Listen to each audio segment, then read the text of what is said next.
Morning, because we have a scaled down version of the president's travel ban. It took effect just a few hours ago, last night, and it took effect pretty smoothly, we got to say. Yeah, we were kind of questioning how that was going to go overnight. Tracee Carrasco has the details, the good details this morning. Yeah.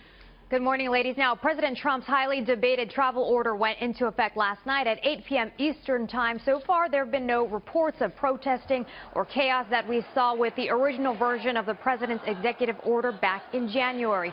The new rules tighten visa policies affecting citizens from 6 majority Muslim nations: Sudan, Syria, Iran, Libya, Somalia, and Yemen. People from those countries who need new visas will now have to prove a close family relationship or an existing relationship with an entity like a school or business in the United States. The State Department said the family relationships valid for entry would include a parent, spouse, son, daughter, son-in-law, daughter-in-law, or sibling already in the United States.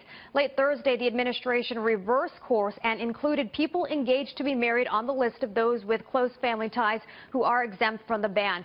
However, the order does not include other relationships such as grandparents, grandchildren, aunts, and uncles. Journalists, students, workers, or lecturers who have valid invitations or employment contracts in the U.S. would also be exempt from the ban, as well as anyone with previously established significant contacts here. The new rules came under immediate legal challenge. Challengers in one of the 2 principal legal cases from Hawaii made emergency court filings Thursday asking a federal judge there to clarify what the Trump administration can and can't do with its partial ban. However, legal experts say this version of the travel order is significantly scaled down. The Supreme Court really did only lift the ban in an extremely limited way. And so we saw it lifted only for people who do not have a bona fide relationship with an individual or entity in the United States. So there's a very small class of people that the ban could now apply to.